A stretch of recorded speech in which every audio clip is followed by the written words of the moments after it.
Do you hear Maxime? No, before, because of the feedback, I had muted that, so I think they need to unmute for us.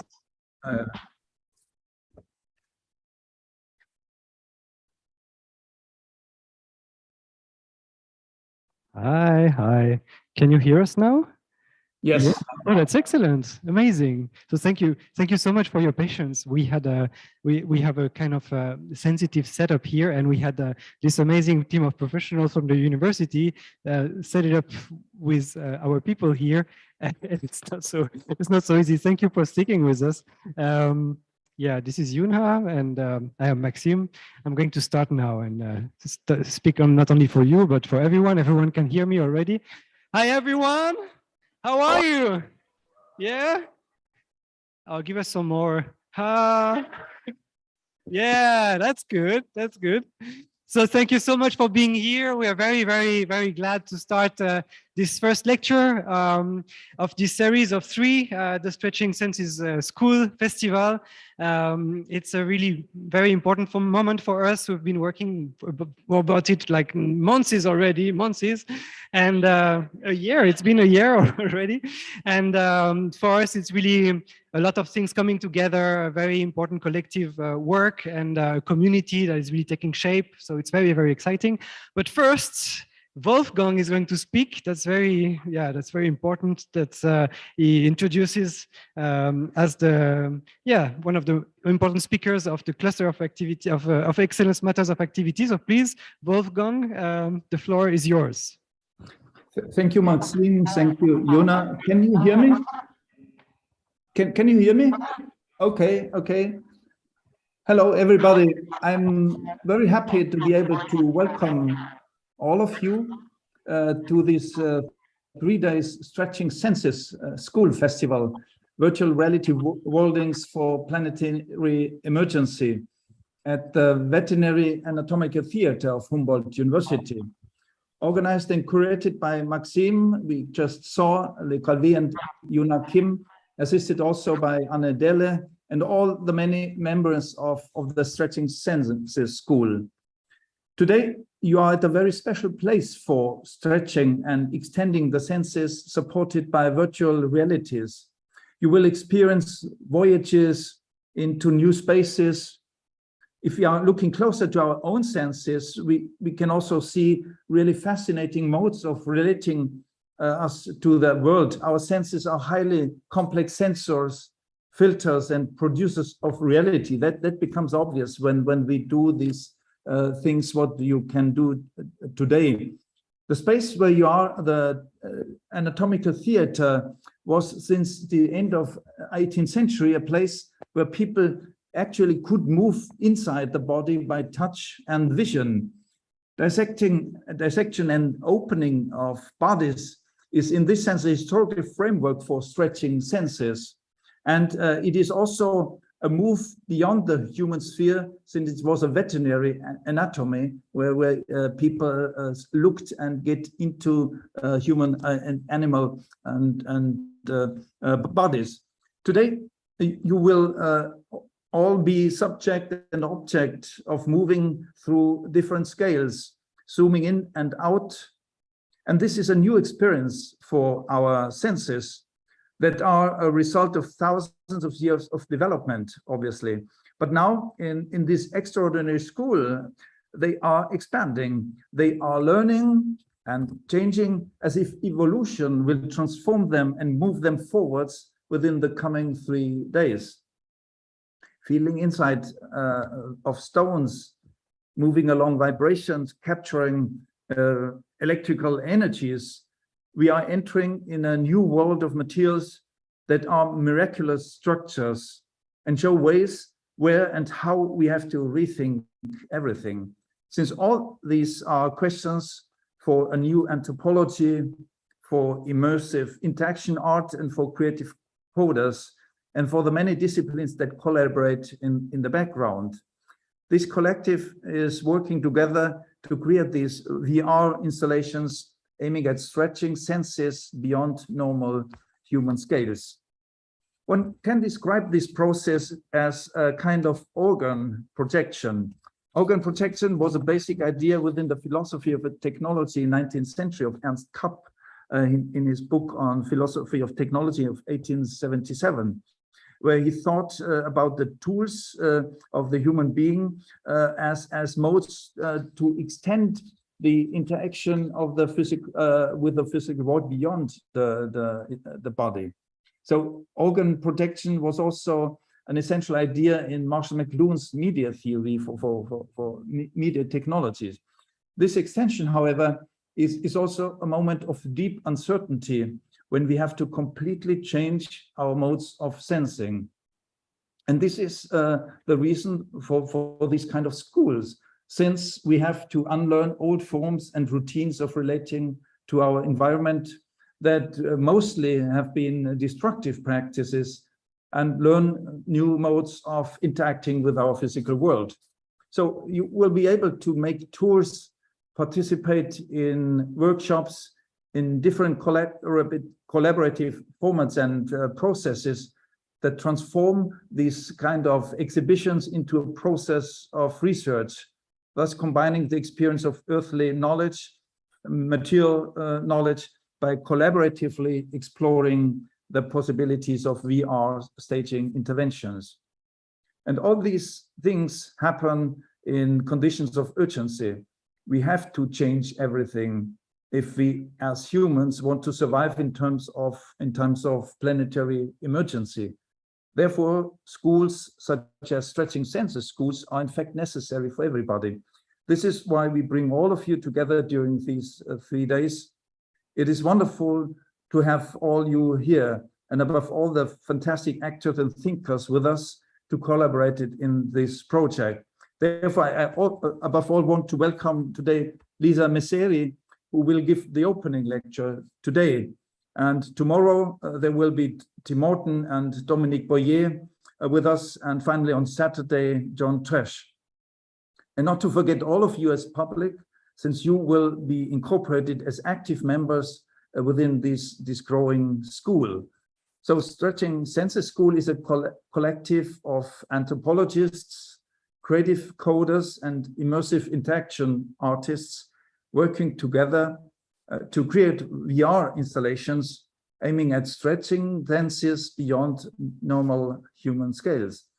If I'm only virtually with you at the moment, I feel myself being part of this new reality that merges the physical and the virtual world in a way that allows us to design possible futures. So in this sense, I wish you all a really intense, immersive, and productive experience during these 3 days. Thank you very much, and good luck in your experiences and voyages.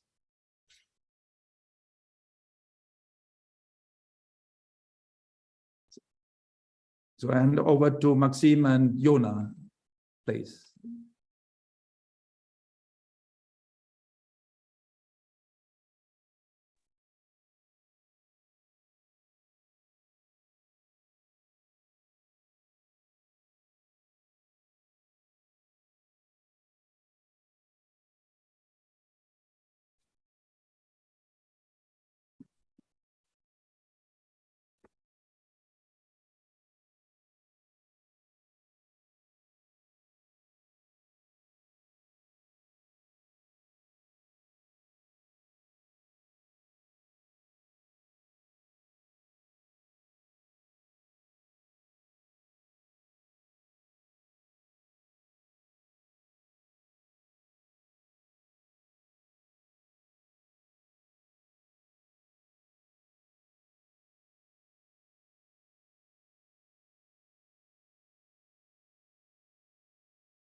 a lot of this new income came also from visual anthropology.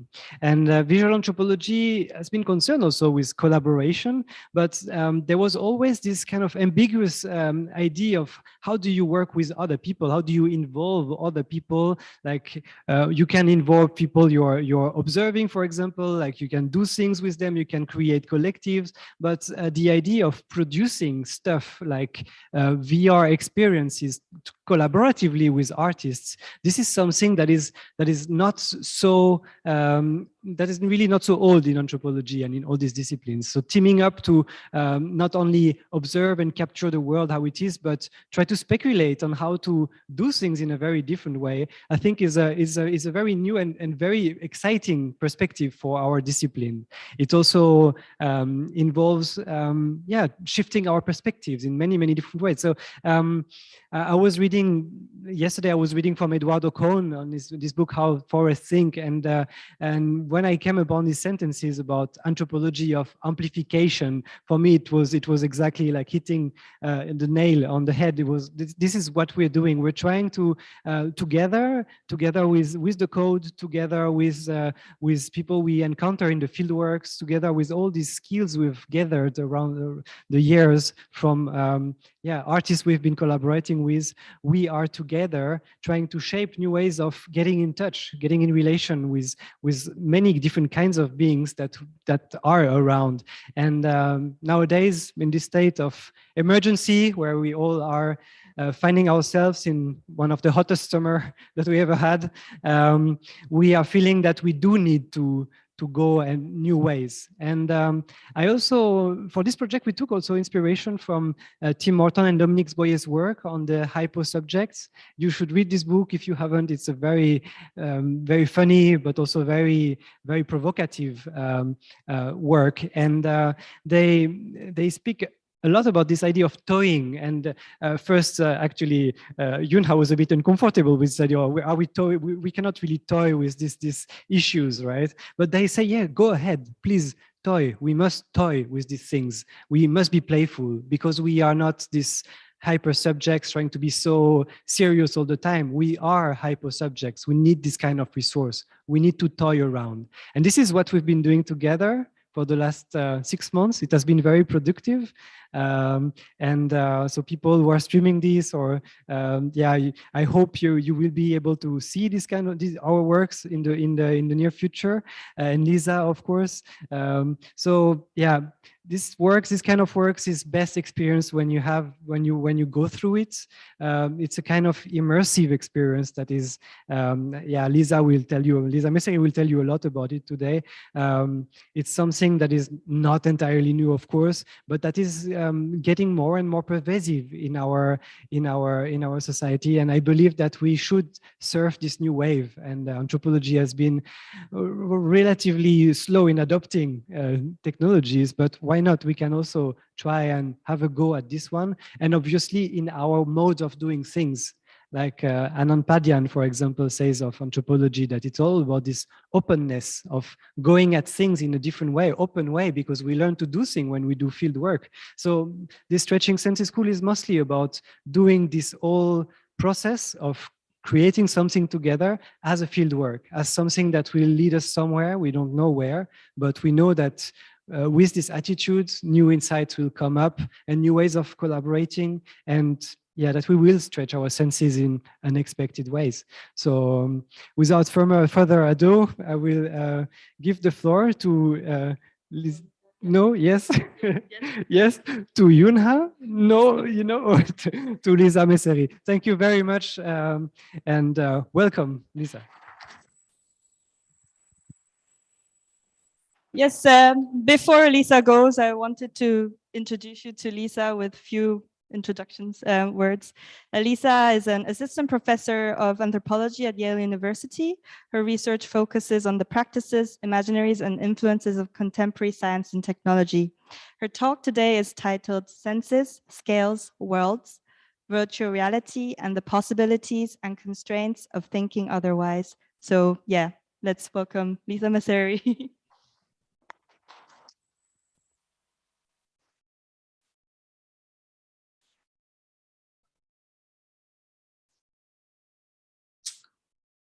Okay, I think we're appropriately reoriented. Everyone can hear me. You see a slide. Great. Okay.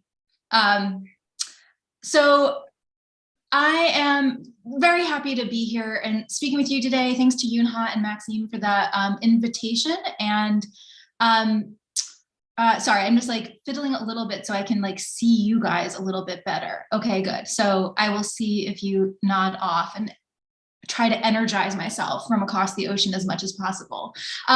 So what I'm gonna share today is in some ways new work. It feels kind of funny to say that given that what I'm talking about is VR and I've been working on VR for quite a while, but there were kind of these pieces around the edges of my broader project that didn't quite make it into kind of the forthcoming book manuscript, but that I was really excited to return to as part of this conference and this workshop. So this is my first pass at going through a particular cut of VR multisensory experiences and putting it into a slightly different intellectual lineage. And so I'm very much, looking forward to the conversation that we might have in a little bit after the talk.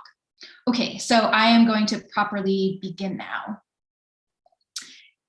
In 1965, a person strolling along the Santa Monica Pier, a popular destination in Southern California for amusements of all sorts, might have come across an unusual artifact.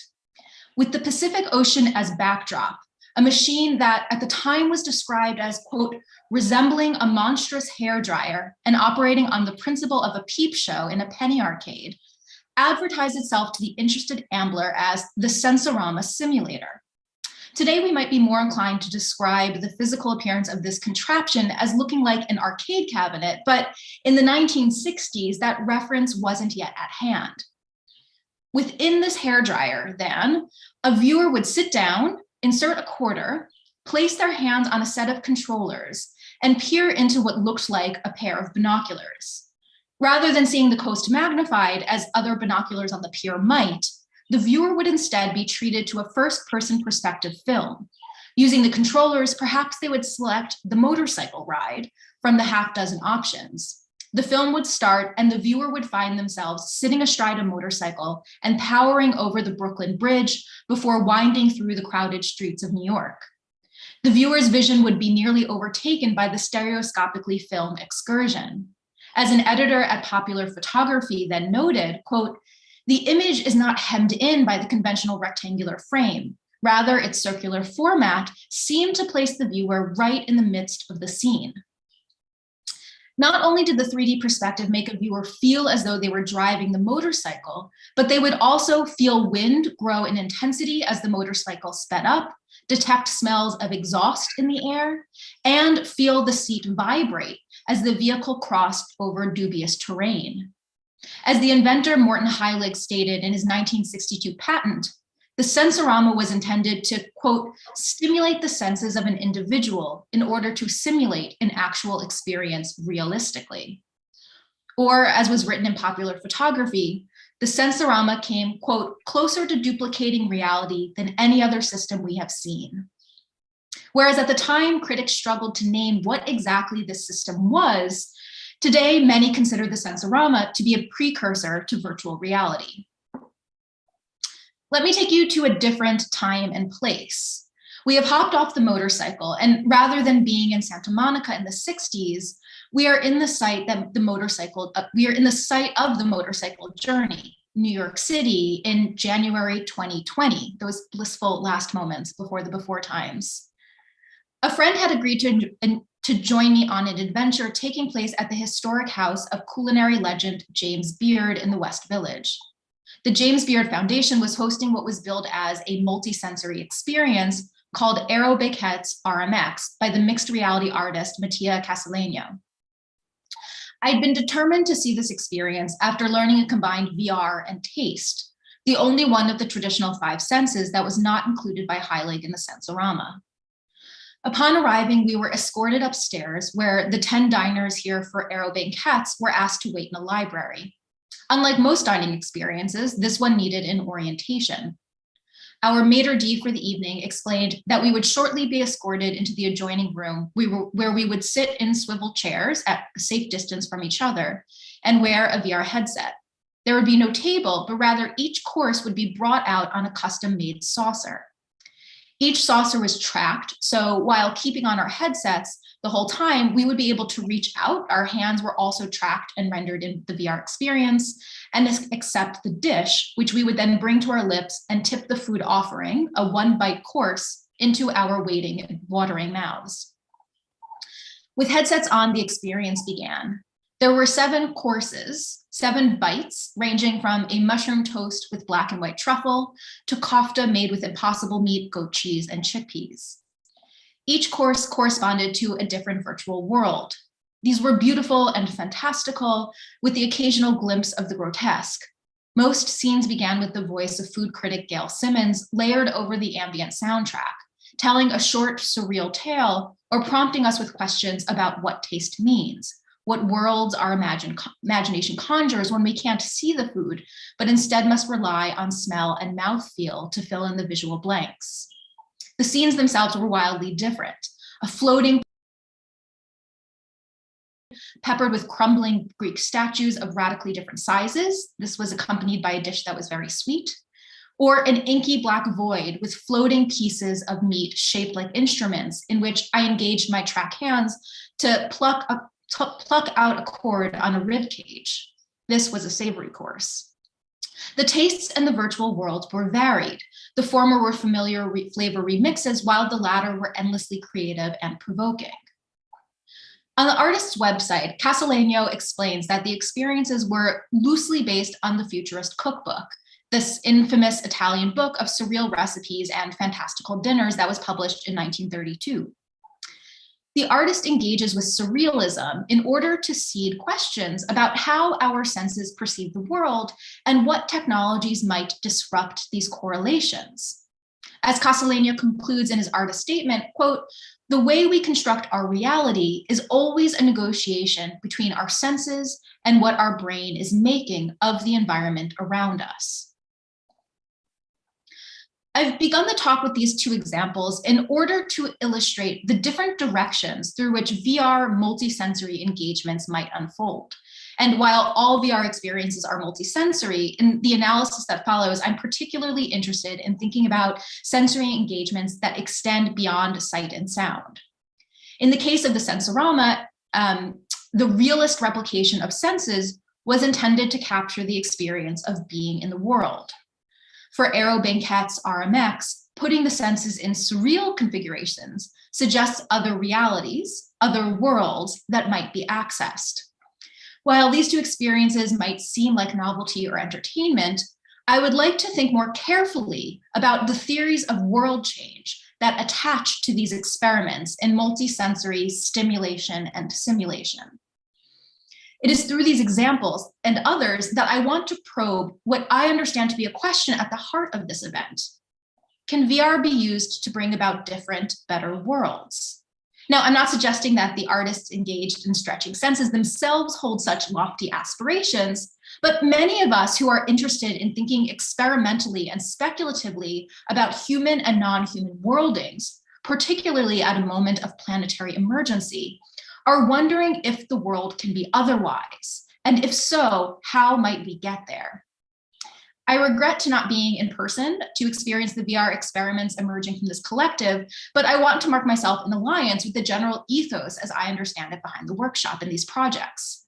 We need to be working on projects that imagine otherwise worlds and that imagine the world as it might be otherwise experienced, even if we don't entirely yet know how to get from here to there. I offer this as a caveat because given the ethnographic research I have conducted on and around VR since 2016, I have seen a lot of well-intentioned projects get captured by the very power structures they intend to critique. There are thus cautions in this talk, but I hope they will be understood and received as points to build from, not as discouragement. Okay, so with these hedges out of the way, let me proceed. The question of VR's potential to make better worlds is what originally intrigued me as an anthropologist engaged in critical studies of science and technology about the medium. It was startling to me that during VR's mid-2010s resurgence, catalyzed by Facebook's multi-billion-dollar purchase of the VR headset company Oculus, that the technology was being covered in the media not as an entertainment or escapist platform, but rather as, to quote a phrase made ubiquitous by VR filmmaker Chris Milk, an empathy machine.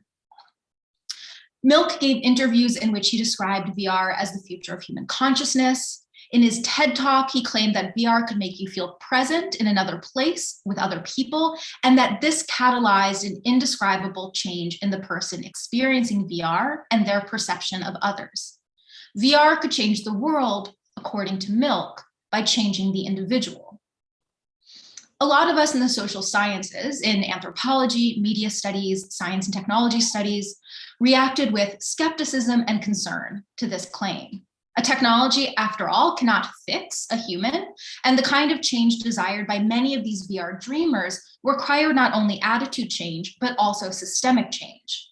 But I was nonetheless motivated to better understand the community that was producing these claims and pursuing this vision of VR as a good technology that could make better humans, a better world. This research curiosity landed me in Los Angeles. It was in Southern California, rather than Silicon Valley, where an abundance of VR content was being produced, and thus it was there that a wide range of potentials for VR were being tested and debated. This talk is going to draw more from archival research and analysis of a few VR pieces rather than this ethnographic work, which is forthcoming in various chapters, articles, and a book manuscript. But it is important to note that my ethnography was conducted at a power center of the VR scene. This is not a study from below or the margins, but rather I set out to understand how those with institutional power and cultural capital were wielding this technology and what good they imagined it could do. This positioning matters for my analysis of VR multisensory experiences, as it shapes their circulation and thus their imagined impact. In other words, analyzing VR experiences must account not only for aesthetics, but also the place of their emergence and the networks through which they circulate. Two VR experiences might seem similar in terms of content and execution, but they might be assessed quite differently once these other factors are considered. So I'm going to proceed in this talk by first returning to the sensorama. The device is often held up as a precursor to VR because of aesthetic similarities. But I will show that there is also an ethos that connects the replication of senses to a particular kind of morality that also travels into the present. I then turn to a contemporary high-end VR experience that was on display in Los Angeles during my fieldwork that sought to bring awareness to the non-human ecologies affected by climate change. Throughout this talk, I'll be drawing attention to how immersive innovators enroll the senses in their ideas about how to change the world. I ascertain multiple reasons as to why, more often than not, the world as is remains unperturbed and perhaps even bolstered. I then will conclude drawing inspiration from Aaron Benkett's RMX to suggest that changing the world might require changing how we imagine our senses to engage with the world, inviting a retreat from realism toward surrealism. So the sensorama is not, by today's accepted definition, VR. Significantly, the viewer remains passive, unable to even direct their gaze around the 3D scene. However, it often nonetheless appears on timelines that offer a linear trajectory of VR's development, with the sensorama representing a precursor to contemporary headsets and highly presumed to be a man ahead of his time. I'd assumed that there was not much more to learn about this curiosity beyond the footnote often offered in histories of VR, but one of my collaborators in Los Angeles quickly corrected this impression. At the University of Southern California, I had reached out to Scott Fisher. Fisher played a significant role in the development of VR in the 1980s and 90s, and continues to run a lab and develop students and his own interests in the technology. He has also long been fascinated with Heilig, having learned about the sensorama after stumbling across the popular photography article I quoted from earlier while researching his master's thesis in visual studies, which Fisher completed at MIT in 1981. When Fisher visited Los Angeles in 1982, where Heilig had moved to in the 60s and lived until the end of his life, Fisher cold called him, and from there they developed a friendship. Fisher would always include the Sensorama in talks he gave about VR, and as his prominence in the budding endeavor grew, he was one of the best known VR experts during the late 80s, early 90s hype cycle, the Sensorama and Heilig shifted from nearly forgotten novelty to VR precursor. Fast forwarding to the more recent past, similar to how Fisher showed up in LA and cold called Heilig, I came to town and cold emailed Fisher. During my pre-fieldwork research, I had already come across the Sensorama several times, but didn't yet know Fisher's role in this story. During our first meeting, however, Fisher told me that he had recently acquired Heilig's personal papers, as well as the only remaining Sensorama simulator, which he was hoping to restore. In these papers were nearly 60 spiral-bound notebooks documenting Heilig's thinking from when he was a teenager through to his death in 1997. Fisher mentioned that no one had yet to look at them, and so I volunteered to explore Heilig's jottings. What I began to understand was that the Sensorama was a demo, a first step toward a much larger ambition. Heilig was born in 1926 and grew up in Long Beach, New York. He enrolled at Cornell to study engineering, but transferred to the University of Chicago, where he received a broadly liberal arts education. He served in World War II and then remained in Europe, where he received a Fulbright scholarship to study film in Italy. Heilig then spent a career trying to combine and find outlets for his passions in invention, liberal arts, and cinema. His career was not entirely successful, and this is in part because Heilig was a difficult person to work with. He was ornery, and in his journals, one gets an impression of a close-minded, judgmental, stubborn individual. At one point, he wrote that his heroes were Walt Disney, Hugh Hefner, and Leonardo da Vinci, to give you a little bit of a sense of his character. And like some of these heroes, he had a strong belief of what was wrong with the world and an ambition to build something that would make a better world. Throughout his journals, throughout his life, Heilig returned again and again to sensorial immersion as a solution to the world's problems. The Sensorama was a prototype for a mass media venue that he called the Experience Theater.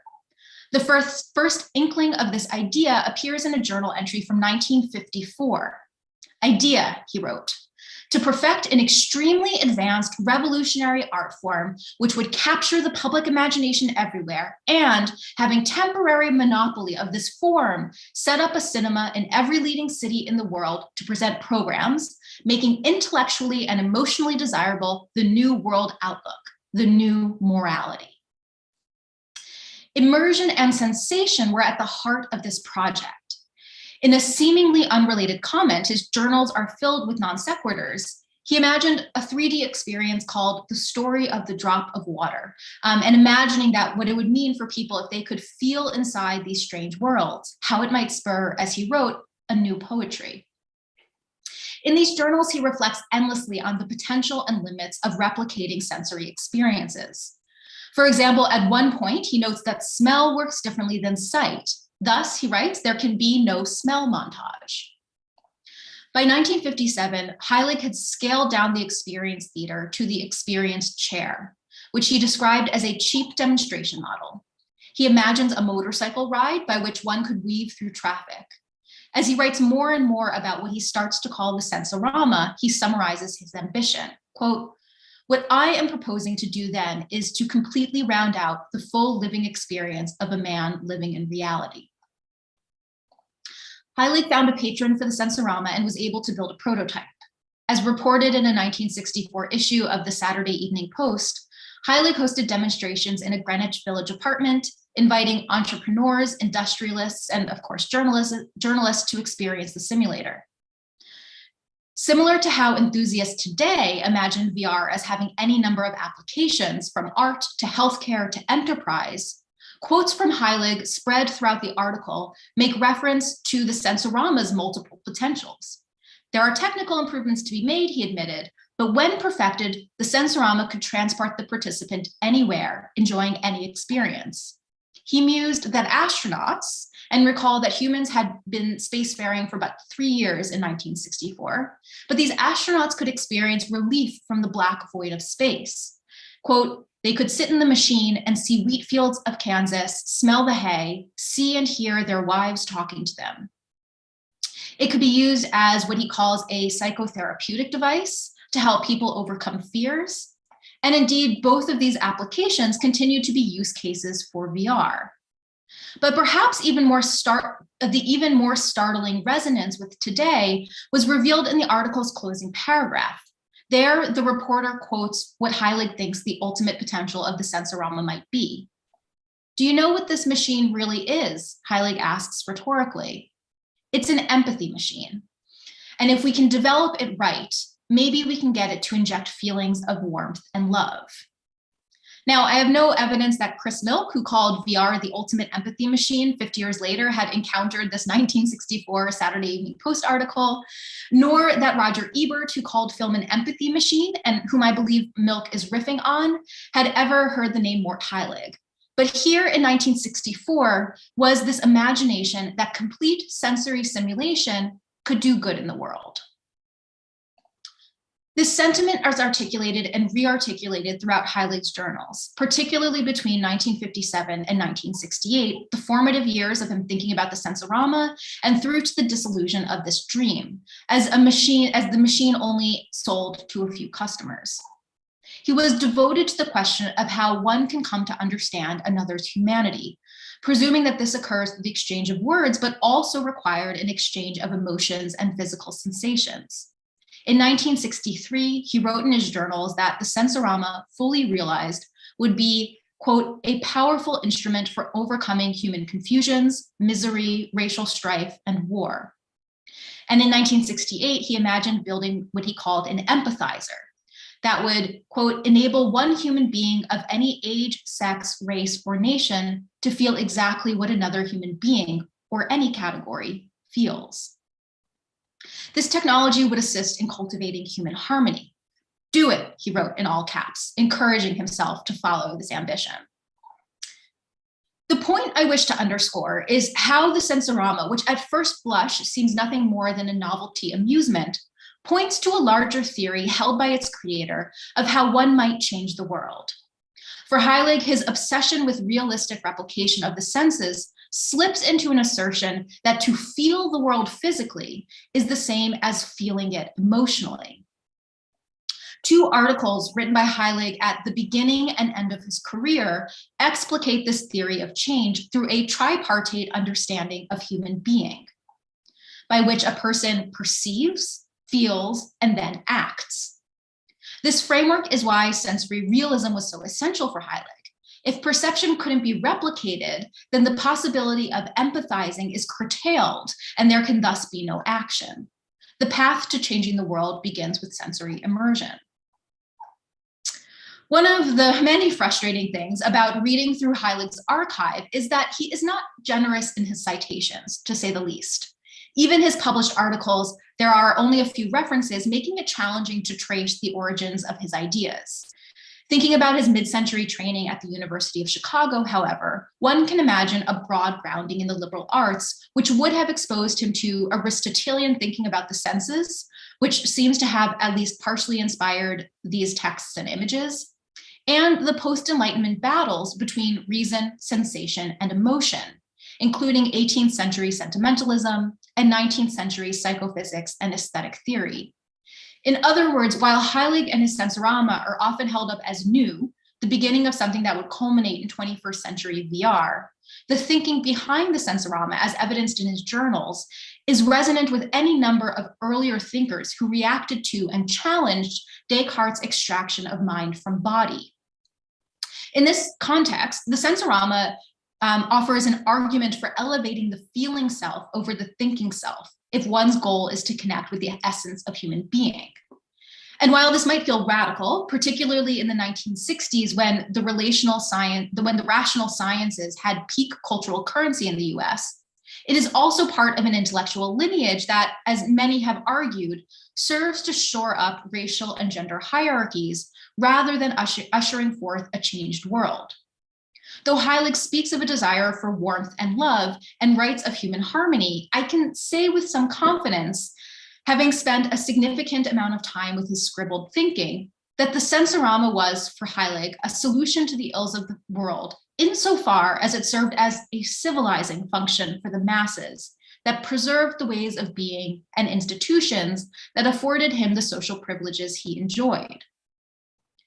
But what of contemporary projects that might strive through the same appeal to the senses to imagine a world otherwise that unsettles these social structures and dynamics that Heilig had no problem reifying? Is it possible for projects to employ Heilig's and the Sensorama's theory that sensory immersion leads to an emotional engagement, which triggers a desire to act, without also reintroducing assumptions about society contained by the intellectual lineage in which I have very briefly placed Heilig's thinking? My experience with VR innovators working within the power structures of Hollywood and the tech industry suggests a somewhat deflating answer. While I will only be detailing one example, many others could be added. But as I've said in the intro, it matters where VR is being produced and the networks in which it is circulating. So projects from outside this network in which my research took place teach different lessons and present different possibilities. If Sensorama was a marginalized invention in the 1960s, in the 2010s and through to today, VR has enjoyed a validation that comes from being a product of both the tech industry and Hollywood. While these industries might have their headquarters in California, they are, of course, global endeavors. The VR experience that I'm going to discuss next, titled Tree, benefits from both this local industry affiliation and its global circulation. The webs of power through which this and similar experiences travel are as important as their aesthetics for understanding the good they are imagined as doing in the world. At the same time, this positioning limits the potential for imagining world change, as the very structures that produced and made popular these experiences would need to be weakened to actually bring about the better worlds envisioned. Though I encountered the Sensorama in the archive, most of my research happened above ground and spread across Los Angeles. After a few months of significant networking, I was able to gain access to the belly of the beast, to Hollywood. I had secured a residency at the Technicolor Experience Center, nicknamed Tech. This was a small branch of the storied post-production studio, famous for bringing vivid color to the silver screen. Tech had been charged with figuring out a business model and production ecosystem around immersive technologies, including and especially VR. Tech was tucked away in an office park, removed from the busy boulevard, and further concealed by a garden wall that ran around the modestly sized property. Beyond this wall were glass doors that opened directly onto the showroom. A visitor would be greeted by an immersive experience director who welcomed them and immediately asked that they sign an NDA. The showroom had several immersive experiences on display, each with a different headset and auxiliary technologies. Visitors would be led around to different experiences by a production coordinator who, knowing that for many this would be their first time in VR, would walk them through putting on a headset and getting comfortable. During my first visit to Tech, Erica was on hand to show me the signature pieces that were on display in the showroom. These were all very high-end, far different from the 360 films that in 2018 still dominated, particularly in film-centric LA, the VR experiences being demoed. I was particularly drawn to two experiences that extended beyond vision and sound in their storytelling. One used motion, not dissimilar to simulator rides that exist in many theme parks. The other, Tree, was both tactile and used smell, leaving only taste unexplored. This was my first VR experience that engaged these senses, and as I wrote in my field notes later that day, it's the Sensorama come to life. Tree is a high-profile and widely circulating VR piece.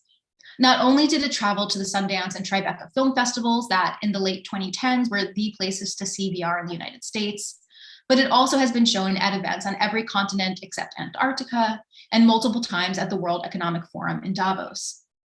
This desired globality is central to how Tree was conceived, as the co-creators wanted to offer what they imagined was a universal experience. There is no narrator in Tree and no script or dialogue. It is a nonverbal sensory experience. The message of Tree, it was imagined, could be received by anyone because it was communicated through the senses, not through language. Before trying Tree, Erica introduced me to Trish, one of the producers of Tree, who, through a partnership with Sundance, was an artist in residence at Tech. Trish helped me into the backpack that she explained translated sound into vibration to add additional tactile dimensions to the experience. I put on a VR headset and was handed controllers that tracked my hand positions. The experience was fully computer generated, striving for realism, but still clearly animated. The experience begins underground. It is dark and quiet, but I slowly rise toward a crack in the ground through which I can see light. The sounds intensify, sounds of the forest, chirps and scampers and rustles made rhythmic. As I continue to rise upward, I can look down and see that I have been growing from seedling to tree in the dense thicket of a rainforest. As I grow, I rise through the stratigraphy of life that makes up this complex ecosystem. When I'm tall enough that the life has become less dense, I feel a breeze on my skin. I'm now one of the tallest beings of the forest. My arms are limbs of this tree, and I look down and can see my body that has become the tree's trunk. As I move my body, my foliage responds. There's only a brief amount of time to enjoy the awesomeness of the forest before I hear a rumble, or perhaps I should say that I feel a rumble as the backpack I have been wearing activates. This warning alerts me to a glow in the distance. A fire has started, and as the flames lick closer, I can smell the fire. I'm actually momentarily brought out of the experience as I didn't realize there was going to be smell, and I thought this was a perceptual trick, but also wondered if I was actually smelling the sulfur dioxide. And with that smell and the alarm it ought to raise, the scene shifts a little bit, and I'm no longer embodied in the tree, but viewing the tree as it overcomes what was moments ago my body. I'm viewing the fire as it overcomes my body. As the fire decimates the forest, a lone seed floats before my eyes, and the experience fades to black. After taking off the headset, Trish hands me a small manila envelope with tree stamped on it. She tells me that the envelope is supposed to contain a seed for the species of tree I just saw burned to the ground, but they are unfortunately out of seeds. Nonetheless, a card in the envelope instructs me to, quote, take this seed as a reminder to keep our forests standing. As I emerge from the fog of the VR experience, I'm eager to discuss with Trish how this experience was created. In particular, I'm curious about how they did the sense, what produced the incredibly realistic smell of smoke and fire.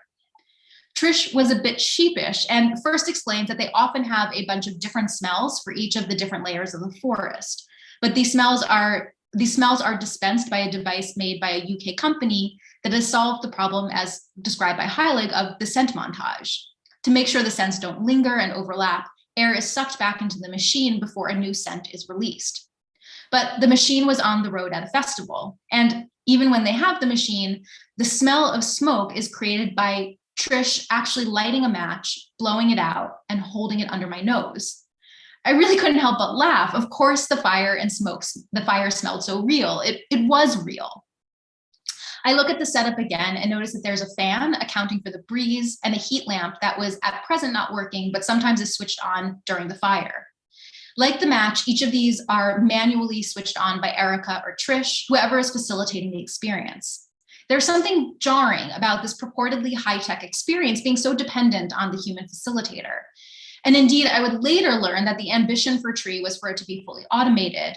But once the creators introduced the match and thus needed there to be a human in the loop, they decided to remove the automation and have the facilitator activate the fan and heat as well.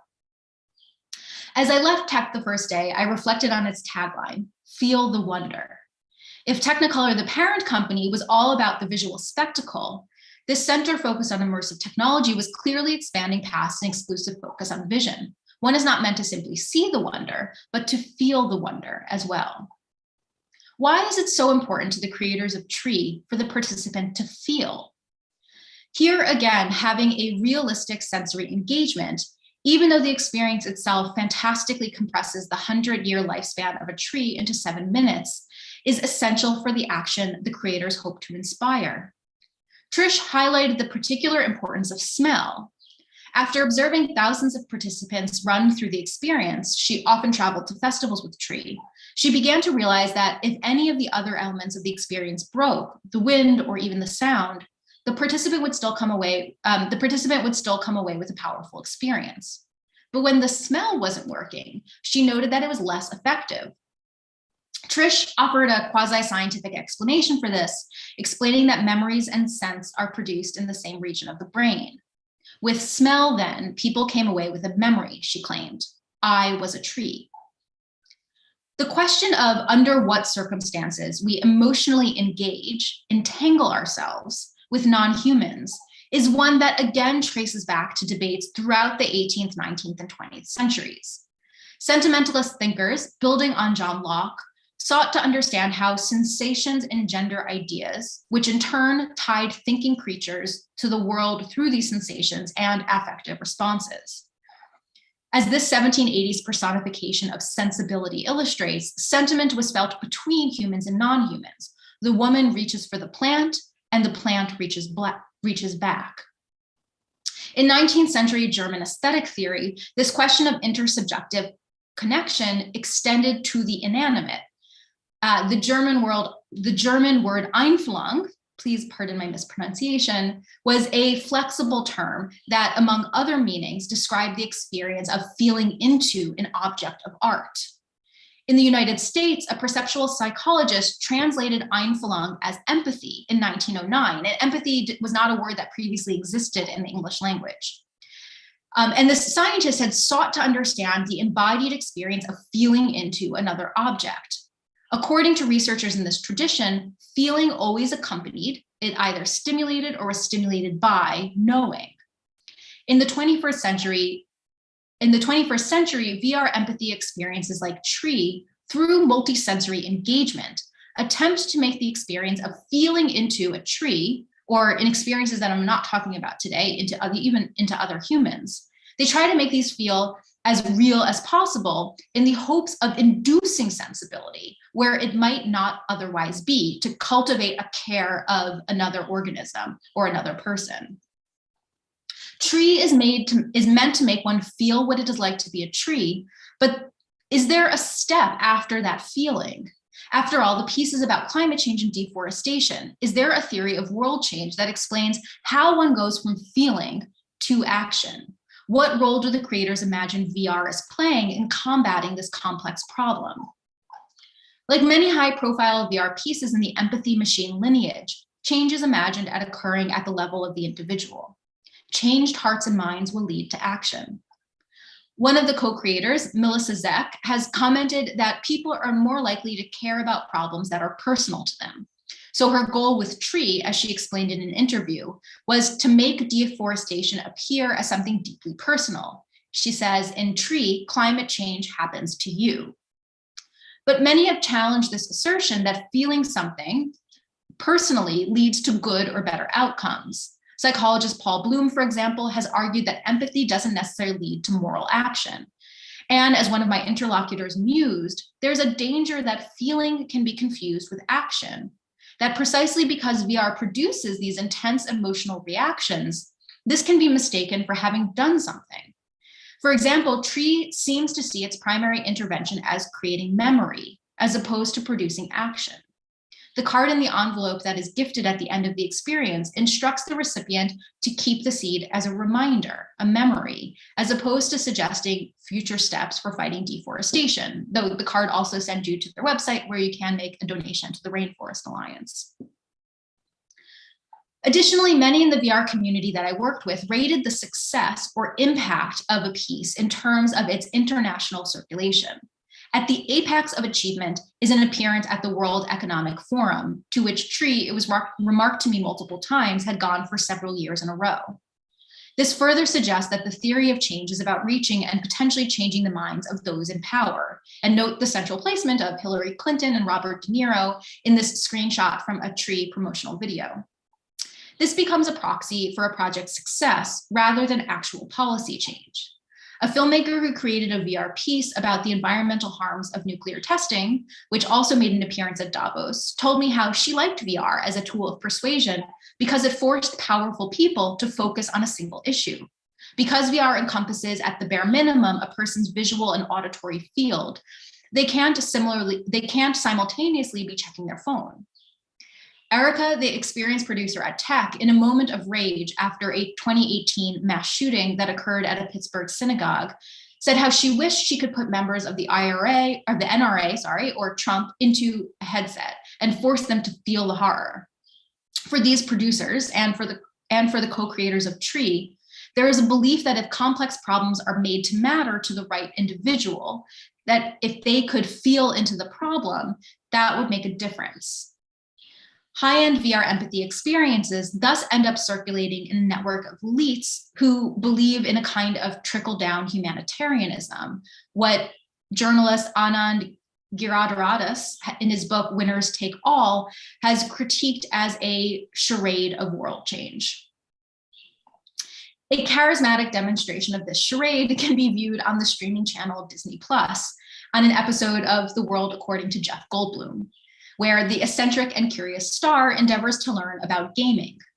The final scene of this episode has Zach walking around him and walking him through a tree. Goldblum puts on the backpack and headset, oohs and ahs over the forest scenery. Zach moves around Goldblum, positioning the fan, holding up his arms to make sure he sees his limbs, and of course, lighting the match and waving it under his nose during the key scene. Goldblum frames his experience as playing a part, that of a tree, and then he comes out of the experience and performs wonder. I could smell the soil, he exclaims, not sure if it was a trick of the imagination or something else. Zach tells Goldblum how she wants Tree to make deforestation feel personal. And Goldblum concludes the episode by stating how surprised he was to learn that VR, and by association gaming, quote, could be a vehicle for our advancement.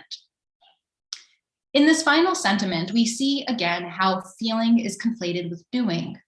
Having had a sensorially immersive and moving experience, Goldblum claims to his audience that it must therefore be a vehicle of advancement. Goldblum, like the world leaders at Davos, can, in praising VR experiences, endorse their theory of change, even if they themselves are not spurred to action. The problem is made personal, and some other person can therefore be the one that solves the problem. Moreover, VR circulates through the very currents of power that would need to be short-circuited for different worlds to be enacted. Climate change might be made personal, but that same person has investment in the world as it is. So I want to conclude with some directions for otherwise ways of thinking about multisensory VR that might get us out of some of these traps that I encountered during my research and keep us inspired to build toward other multiple worlds. First is the question of who has access and desire to create VR experiences. Early critiques of VR empathy experiences noted that many were produced by white creators who were telling stories of non-white communities. While this does still persist, there has also been progress, as illustrated by the fact that VR experiences at Sundance for the past few years have indeed featured stories about and told by marginalized voices. At the same time, there are other dimensions along which diversity work ought to continue, which reframes efforts not only around the identity of the creators, but also about the diversity of sensorial worlds that exist and are portrayed. Whereas there are many Indigenous communities using VR to advocate for their rights, and Kezia Wallace and Miriam Ross host a database tracking Indigenous VR called Fourth VR. I'm also interested to know if any of these projects challenge some of the Western ontological premises that I have alluded to throughout this talk, particularly in terms of what it means to sense and engage with the world and its non-human agents. How might arguments that are being made by Indigenous scholars that critique Eurocentrism, particularly when it comes to relating to the non-human world, how can this be explored in VR? Separately, most VR experiences, particularly those that are multisensory, presume a non-disabled viewer. Even experiences that are about disability are intended for the normative body. Disabled creators could explosively challenge assumptions about sensing the world, as human sensorial experiences are multiple. Focusing on replicating the traditional five senses cuts off the ability to think with these other worlds. Another direction that stems more directly from the analyses I have offered in this talk is to move away from realism toward surrealism. At the start of this talk, I mentioned the project AeroBaguette's RMX. I described how the dishes that brought out each course were tracked, but I didn't describe what the food looked like in the digital world on these dishes. Each bite was an exuberant constellation of lines and angles and colors. These depictions were an effort by the artist to render taste as color and shape. He collaborated with a developer to run the subjective flavor profile. For example, how much did a bite taste earthy or cheesy or fruity or briny, through a 3D modeling program that would output the flavor as form. Such an experiment probes the relationship between vision and taste, wondering how else the eyes might delight the senses beyond realistic evocations. Even Heilig, who I have presented as a staunch realist, recognized in his journals that sensory replication falls short of capturing human being. After the Sensorama failed to launch, and perhaps also as a reaction to the psychedelic haze of the late 1960s that saturated the zeitgeist, Heilig began in his journals to reimagine the purpose of the Sensorama. He wrote, quote, "The aim is not merely to represent reality, but to stir the audience." He realized that replicating the senses cannot be done exclusively or even most effectively through external stimuli like blowing wind and wafting smells. He wrote, "We must find ways of abstracted, not direct simulation." Perhaps he began wondering his goal ought to be, quote, "to bring realities that are beyond the normal space-time dimensions of man's perception into the space-time dimensions of these perceptions." In whatever form, experiences that deviate from realist pursuits seem better poised to bring about better worlds, if only because they break free from long-enduring Western conceptions about bodies, worlds, sensing, and knowing. As we contemplate the current planetary emergency, otherwise modes of engagement feel necessary to bring about even the glimmer of these otherwise worlds. Thank you so much for your attention this evening.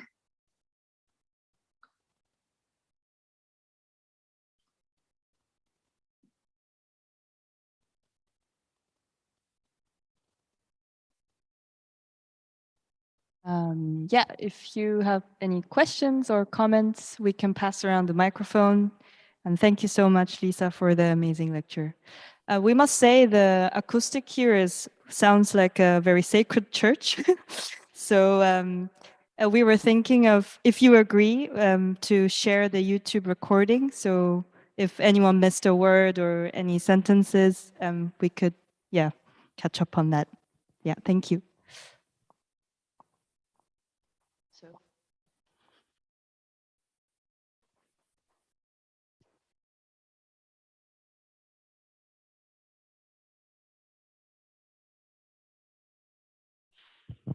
Hi, I have a question. Thank you so much for the talk again. That was really, really great. And also having this kind of genealogy and in the usual way of anthropologists, yeah, bringing your field work inside of it. We have a very mixed crowd here, so I'm really happy that you made such a good job as explaining like what anthropologists do while showing also very important bits of history that that lead us to the situation of VR becoming a medium that people want to make use of, and that is of course entangled with lots of power relations and ways of shaping us that might be not the best relevant ways of doing it. So my question is more related to how what sort of engagement you have seen that might look like ethnographic forms of VR. There is you mentioned already, like in 2018, the most of it was 360 videos. You would have like this kind of captures of scenes. I remember having one of the very fancy movie director doing something for Prada about Sahara desert and this kind of like migrants experience.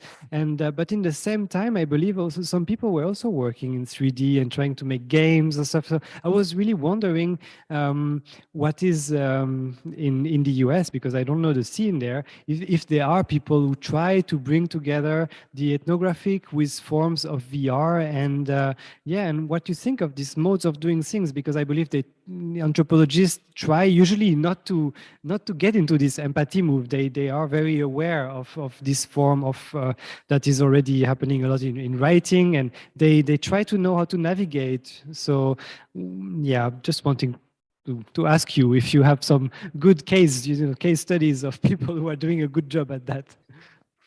Thank you for that question. And I'm sorry that the acoustics are what they are, but hopefully come across anyway.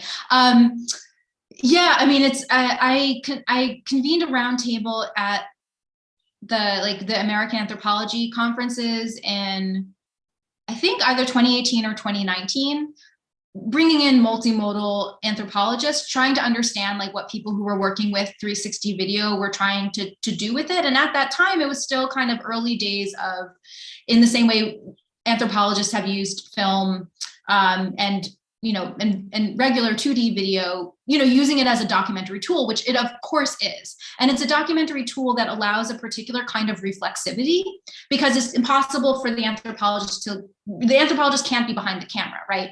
When you're shooting in 360, you are in the camera unless you actively hide. So it forces the presence of the anthropologist to be in the multimodal experience. And so that's like a nice, tweak that I think allows for a lot of more reflexive, multimodal work, as opposed to simply just, documenting, which, we don't so much do anymore because we're all far too kind of critical of ourselves for that. So there's those kinds of experiments that are certainly ongoing. And people like Kate Hennessy at UBC have like kind of an ethnography media lab in which they're using VR quite explicitly. There's a researcher, James Westmoreland, who was also playing around with how a 360 camera can offer this kind of reflexive engagement, not only by allowing the anthropologist to use the camera, but by giving it to interlocutors and saying, what would you do with this tool? So there's that kind of collaborative media making that is also happening. But again, most of this is happening in 360 and just really extensions of the critical work that documentary anthropology has been doing already. And I am not, in the multimodal, I'm very much a writer on the page. So I love learning about these experiments, but I myself have not done too much. What I'm excited for are experiments that, again, are taking an ethnographic perspective to working in a game engine, right? To using a more graphical interface and experience, a digital interface and experience to work out some kind of anthropological idea. And I don't have examples of that beyond what you folks are doing there, but I'm very excited for it. Also, because of pandemic, I haven't gotten to be in person with too many people in this field. So maybe there are these experiments happening at different universities, but because we haven't been able to come together and, show our wares, I think I'm missing some stuff that might be happening.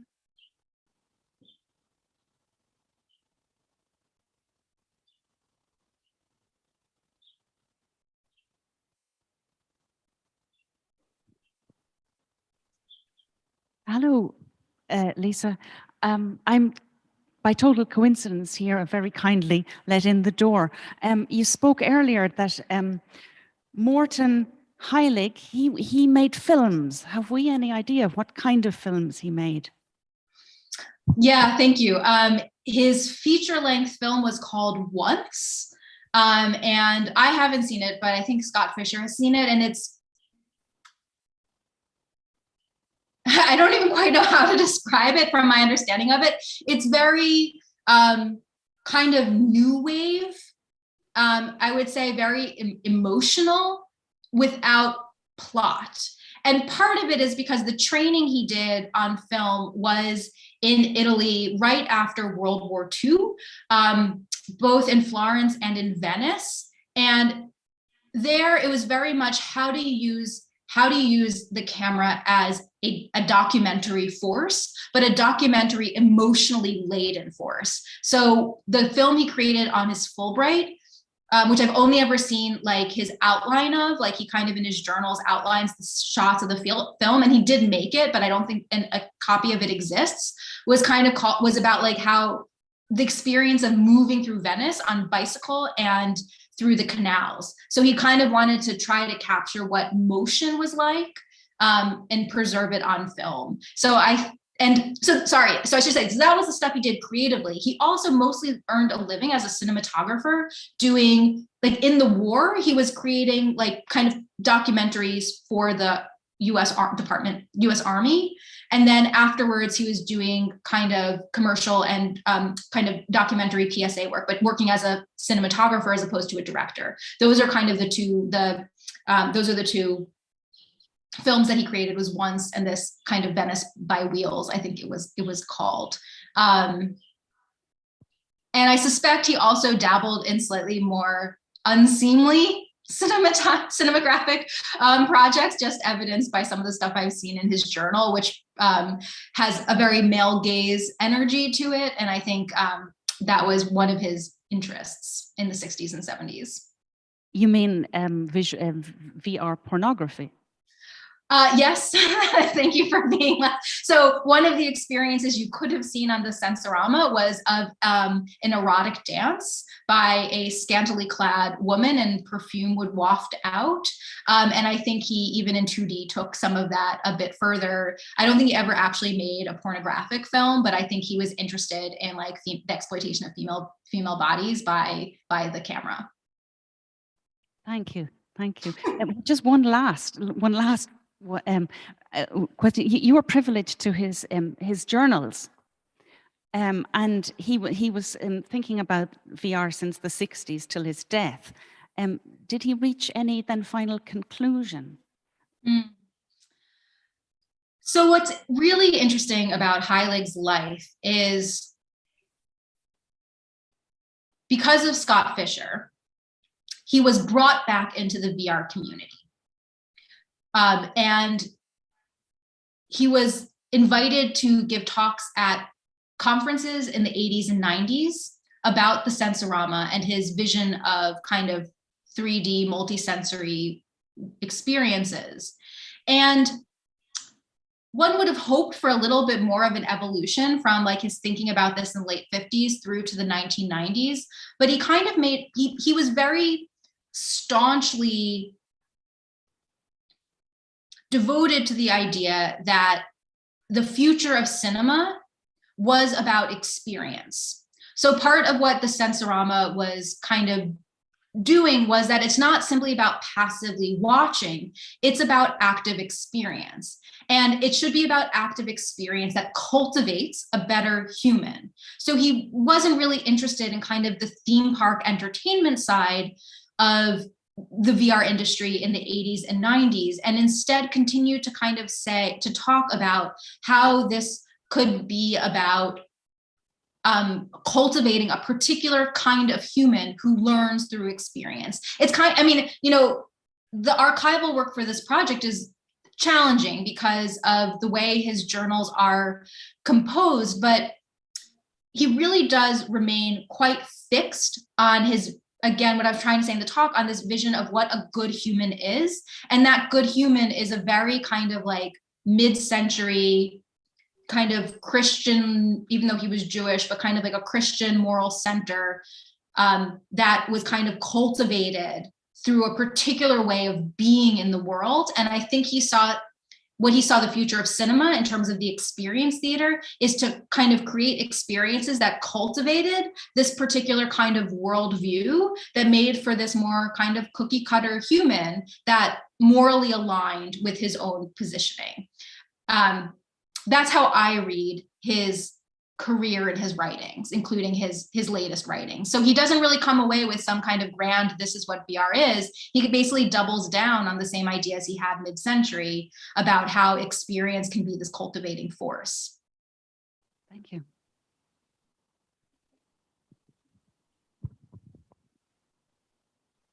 Hi, Lisa. Thank you for your amazing talk, very inspiring.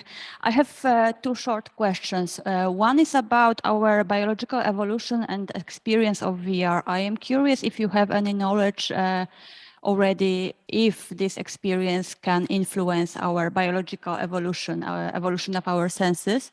And the second question is about the development of VR in general. I am curious if you observe some particular trends or ways of using VR, because I can imagine that this is educational reason, for instance, to create VR, or this use in anthropology, for instance, in art, obviously. So maybe you have some particular ways of development of VR. Thank you. Thank you. I don't have a good answer to the question of how VR might change our kind of biological evolution. I think that imagines a future in which we are in VR for extended periods of time, if not all time. I mean, a lot of there's been experiments in perceptual psychology for quite a while in terms of how early sensory experiences shape or don't shape the kind of relation between, our brains and the way we see the world. Often done with non-human animals.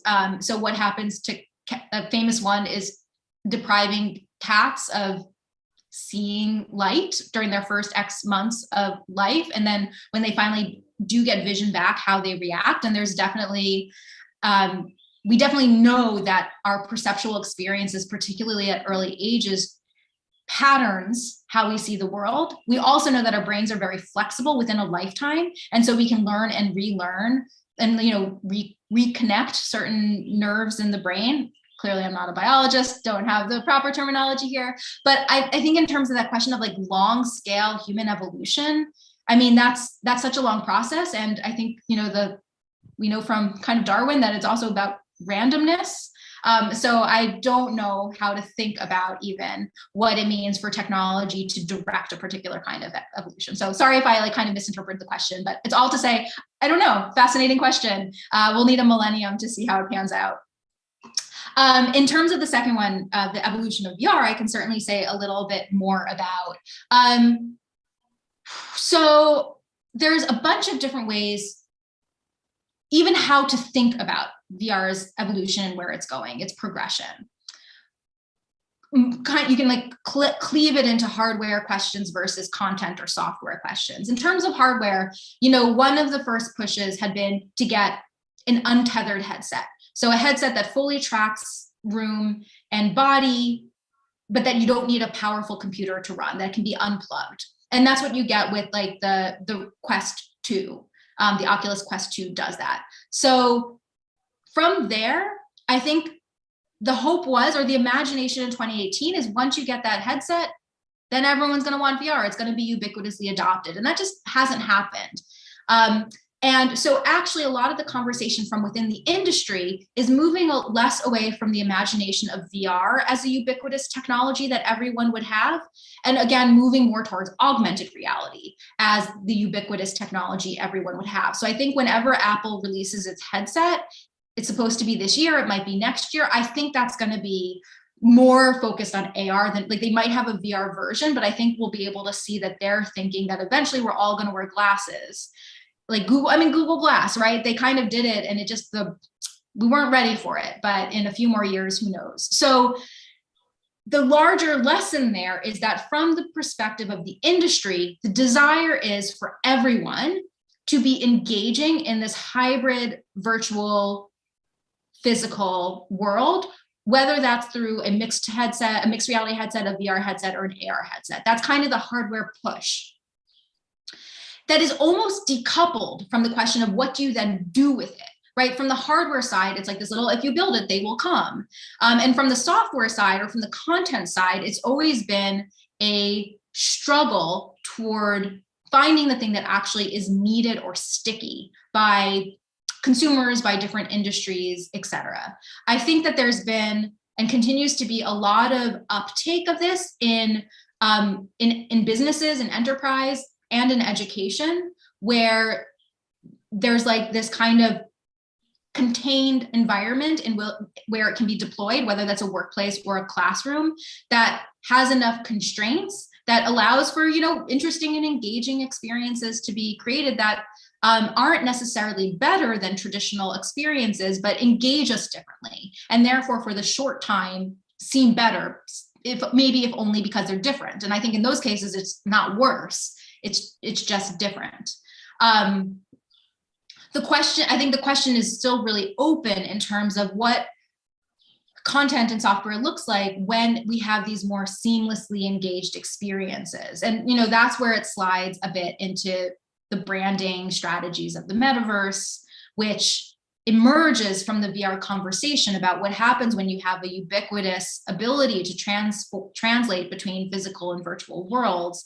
That's kind of where the metaverse imaginary emerges from. When I was doing fieldwork in 2018, the language being used was called spatial computing, which gets us this idea of like how do we go back to like a 3D computing environment instead of a 2D computing environment.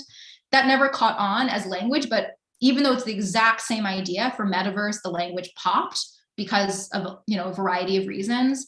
And that continues to be where the industry is pushing toward. I'm sorry, that's a bit of a long-winded answer, but all to say, I think there's a lot that we ought to be pushing back against in terms of how the industry sees the future of these technologies in mixed reality. And part of what I'm really, curious about is how do we keep open the space for kind of experimentation and artistic work with these devices without giving into the industry's vision of what they want, kind of their monopolization of our attention to be. And I think that's really, really tricky, right? How do you work with these tools while not ceding some of the, future that these tech companies desire?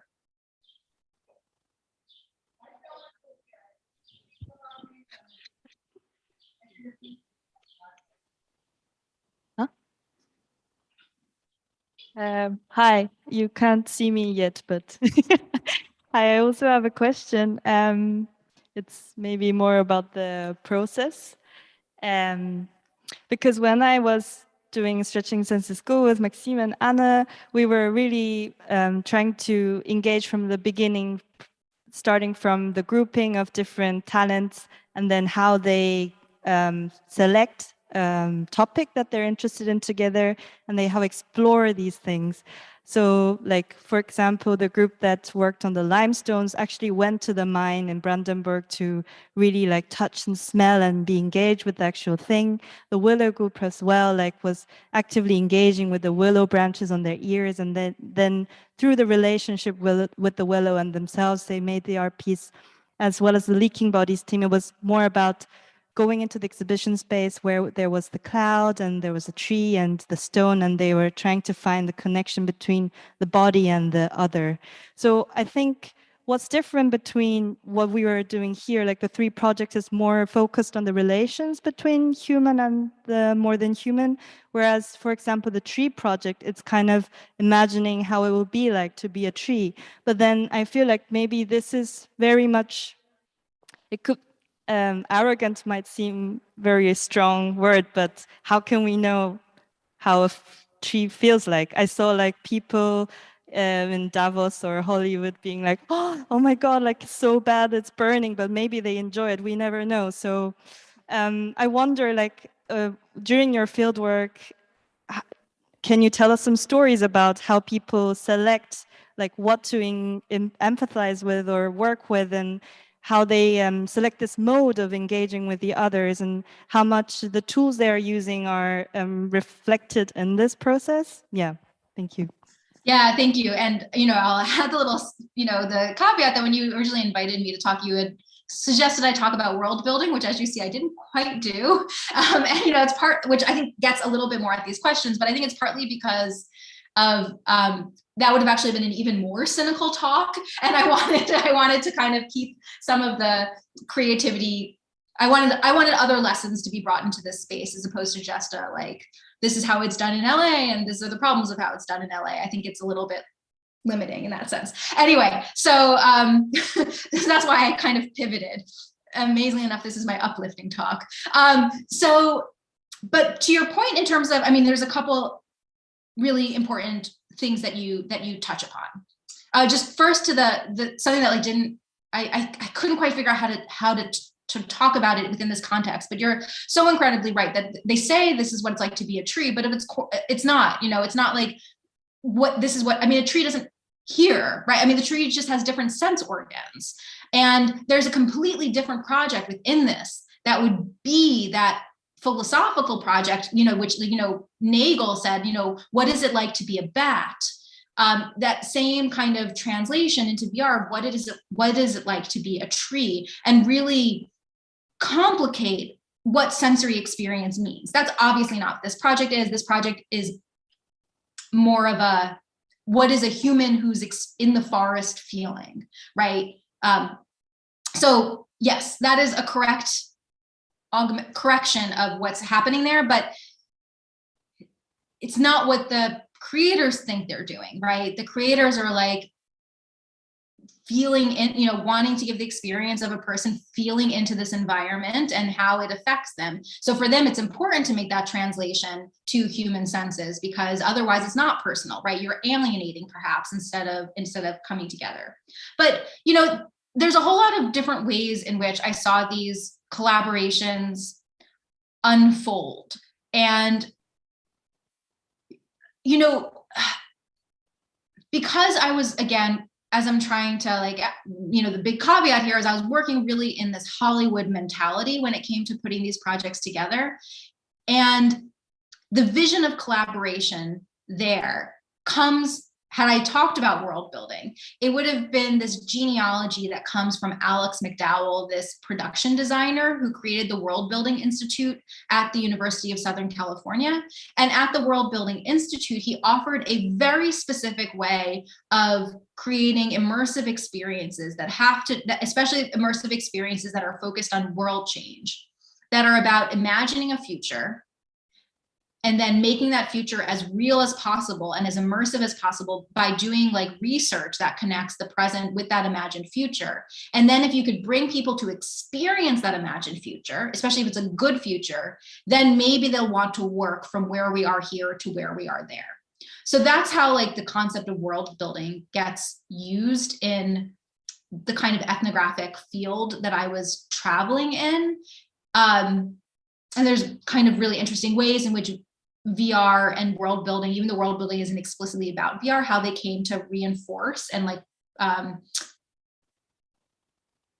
see in their reinforcing, they made both world building and VR's ability to produce change feel real, because it was kind of teleological that the logics of VR and the logics of world building mapped onto one another. So it was then we must be onto something. So that's another caveat, that there is that whole theory of world building that underlies a lot of the experiences I encountered, not tree, but a lot of the other ones. But it was through world building that the possibility of interdisciplinary collaboration was codified, because part of McDowell's theory of world building is that it's inherently interdisciplinary.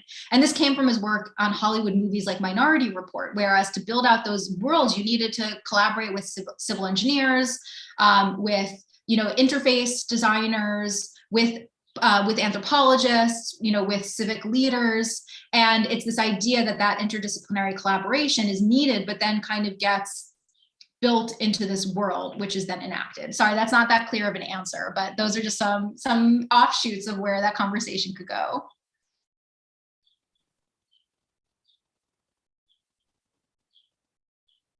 I think we are, sadly out of time now. So I think we will wrap it up unless there's a burning comment or question. Yeah. Then, thank you very much, Lisa, for today. Thank you. I hope the rest of the couple days goes well.